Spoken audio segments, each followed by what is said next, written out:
خسارة من سيراميكا ضياع فرصة الدوري الأخيرة. ماتش كان معفن أوي، الأداء كان سيء وكنا متفقين إن خلاص مفيش أوبشن إن إحنا نلوم اللعيبة دي، لعيبة بتلعب من غير مدرب بدون أي أفكار، لأن الحكم كنا برضه متفقين إن هو ذبح امبارح رسمي، يعني زي ما إحنا ممكن نقول ضرب رصاصة الرحمة وقتل أي فرصة. كده كده أنت كنت هتضيعها من الماتشات الجاية.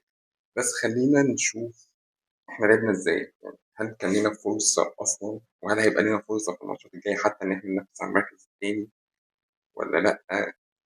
الفكرة إن حتى ما كنت تحاول تبص على الحالات تشوف الفرص بتاعتنا هي كانت ضايعة. يعني أول فرصة هتلاقي فيها 25، هتلاقي فرص قليلة قوي. أنا ما كنتش لاقي حالات أشوفها أو أبص عليها. أغلب الحاجات ليها علاقة أصلا بالمدرب أكتر من اللعيبة، بتوظيف اللاعبين. فخلينا نبص على أول حالة معانا هنا. المفروض في الدقيقة 25 أول هجمة للأهلي حقيقية. هتقول الأهلي كان ضاغط ومعطل، بس أقول لك إن دي أول هجمة حقيقية، أول مرة تشوف الجون. زيزو بيرجع كورة بالكعب، المفروض في المنطقة دي. سخرية القدر إن أنت بتلعب ديانج في مركز 8 هجومي، فالكورة جت لديانج. كان قدامه حل من الاتنين، يعني كورة زي دي ديانج يا إما هيلعبها أرضية من تحت إيد الحارس في القريبة مع حارس زي محمد بسام، حارس طويل. الكورة دي وش هتخش جون، أو يلعبها في المقص.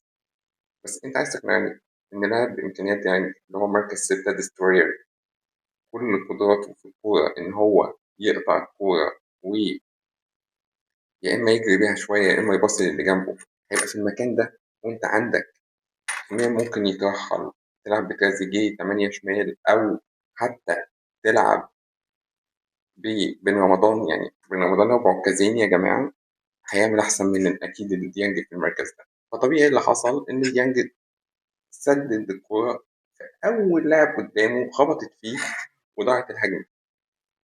احتاجنا بعدها تقريبا 10 دقايق، يعني تاني هجمة بعدها كانت في الدقيقة 34 عشان نشوف زيزو تاني بيرجع يلف يدور هيباصي لمين. تقريبا ما لقاش قدامه غير الحكم، يعني كان ممكن يصنع بقى للحكم والحكم يوزع معانا لاعب ونعيش مع بعض. الباك اليمين مش موجود خالص، زي ما واضح في الصورة فاضية. وبعدين المفروض يرفع طبعا لا في باك يمين ولا في رفعة، ولو اترفعت أصلا ما فيش مهاجم يلعب براسه لأن احنا بنلعب من غير مهاجمين. بعد كده ولا عارف يرجع يسند عشان حد يعملها بليسنج لتريزيجيه لوحده، لأن ما في المفروض هنا يبقى في ديانج. أنت متخيل؟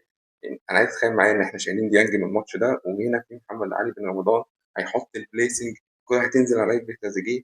ده كان زمانك بس تغيير مكان لاعب واحد بلاعب تاني، فايز 2-0 في أول نص ساعة في الماتش، وماسك الماتش وعامل فيه كل اللي أنت عايزه. ماشي. كان الحل التاني ده بقى الغلطة الوحيدة من زيزو، إن هو كان المفروض يعمل باص داخلي لإمام، وإمام يزق نفسه هنا وبعدين يريحها لتريزيجيه لوحده. وألف شكر طبعا للمدافع بتاع سيراميكا اللي هو واقف جنب الحارس عشان ضامن لك إن مش هتسمع أي حاجة أوفسايد. ودي كانت جول. يعني ده تصرف ممكن من زيزو، بس كان في تصرفين تانيين مش متاحين لأن مفيش لاعب. بعد كده الهجمة اللي بعد كده دي كانت علينا. المفروض ديانج هيطلع بالكورة. هو ديانج كان بطل الحدوتة امبارح، يعني هو ديانج فعليا عمل أسوأ ماتش ليه. ورغم إن إحنا متفقين يعني مش هنتقد اللاعب وكل حاجة، بس هنقول إن هو ماتش كان وحش للاعب ده، وده طبيعي. يعني ده لاعب مضى أصلا في فريق تاني، هو بالنسبة له دلوقتي بيقدم على أيام عشان يمشي. فالكورة طلعت، المفروض ديانج هياخد الكورة يجري بيها. نص الملعب بتاع سيراميكا كان ذكي جدا، قفل عليه الزاوية، زقه ناحية التماس. لو لاعب مهير أو لاعب هنا 8 حقيقي كان هيقف على كورته ويرجع ويسند على التاني، رقم 6 تاني معاه مروان عطية أهو. ده ما تمش. وديانج قرر إن هو هيكملها إيه، بلطجة بقى. هو وحش نص الملعب، هيجري الحتة دي كلها وهيعرف يعديه. طبعا هو مش مهير ومش هيعرف يرقصه، فبيكمل وبيزنق نفسه. بيجي لاعب سيراميكا التاني بمنتهى الذكاء بيقفل زاوية التمرير لزيزو. مفيش ولا لاعب من الأهلي بيقرب له. شكرا جدا خلاص. لاعب سيراميكا اللي معاه هيزنقه، هياخد الكورة. الصورة دي تحديدا موضحة كمية البرادة والوعي التكتيكي الفاشل لدى اللعيبة. ولنا المدرب، يعني دول الناس ما بيتدربوش على حاجة.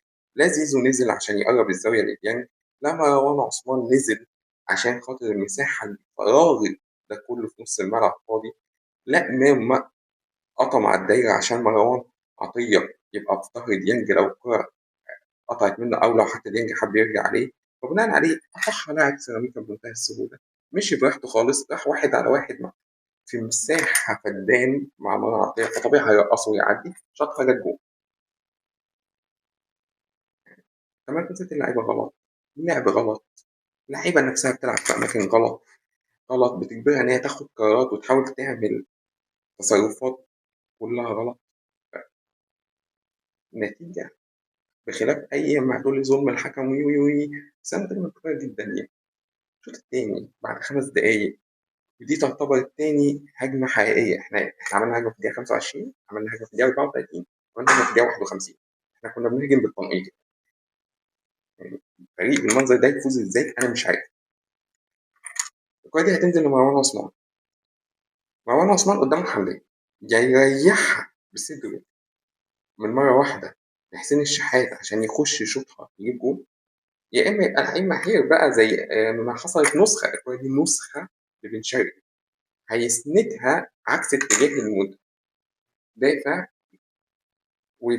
ويلف بوسطه، ومن مرة واحدة وش رجله الشمال على يمين بسام، خلاص جول. نسخة فوزنا بيها في السوبر. تتفرج بقى مروان عثمان عمل معانا ايه. مروان عثمان لا هو سندها، ولا هو نزلها الناحية التانية ونزلها تحت رجله، اتجمع عليه لاعب السيراميكا كلها، اتقفل على حسين الشحات. في الآخر مروان عثمان وقع على ظهره، وخلينا نمشيها إنه وقع على ظهره، يعني بلاش حاجات. بس والكورة خلاص خلصت. الكورة الوحيدة العدلة اللي اتلعبت في الماتش ده حسين الشحات. حسين الشحات في مساحة أضيق، في ظروف أصعب، لأن هو الوحيد من الأجنحة واللاعيبة اللي في نص الملعب اللي في الأهلي كانت في التشكيل ده في الوقت ده بتعرف تصنع كورة. هينزل الكورة في وسط في 2 سنتي لتريزيجيه، هيوديه انفراد، هيباصيها صح. أخيرا يا مؤمن حد بيباصي صح. بعد كده هتروح لتريزيجيه، تريزيجيه قدامه حلين: يا في الضيقة من تحت إيد الحارس، يا في المقص البعيد. ماشي، هو اختار الحل التاني. زي ما أنت شايف السهم الأخضر الحلو ده، هو راح شاطها على طول في لوحة الإعلانات. غالبا الشركة ما كانتش دفعت له فلوس، ما ينفعش. دي بقى النقطة بتاعتنا. أنا متعادل 1-1، دقيقة 91، إحنا بنكح احتراف، إحنا مش عارفين نشوط السهلة، تريزيجيه لسه مضيع واحدة. ويا جماعة إحنا خدنا من دقيقة 51 لدقيقة 91 عشان نيجي تاني يعني، بخلاف الجول اللي جه أصلا في الأربكة وغلطة في ركنية، وفي ركنية تاني إحنا ما بنعملش كورة، يعني عملنا كورتين بالعافية. ماشي، بيعمل دبل كيك. يا حبيبي انت عارف تشوط بوش رجلك ولا بطن رجلك عشان تشوط بتعمل دبل كيك؟ انت بتعمل ايه؟ خبطت في صدر اللاعب وخرجت طبعا. هو ده مش دبل كيك اصلا يعني مش فاهم ده ايه يعني. ده ممكن يبقى خلاصة حال الاهلي في الموسم ده، يعني منظر تريزيجيه وشكل الدبل كيك ده في الدقيقة 91، ده الاهلي، ده الاهلي بالظبط. ماشي، لا ودي طبعا مش لمسة اليد عشان محمود وفا ما يزعلش. فدي بس احنا سايبين الصورتين دول كده عشان بنقول ان دي مش لمسه اليد اللي هو ما حسبهاش، ومش هنعلق عليها. احنا بنتكلم كوره، فطبعا ودي كوره ميه او كوره يد، فاحنا بنلعب حلل كوره قدم، فاحنا مش هنعلق عليها. بس فده كان الاهلي. فبعد اللي احنا شفناه ده، لا احنا ما كناش نستحق نفوز، ما عملناش فرص عشان نفوز، كنا بنتنشأ على مستنيين الركنيه.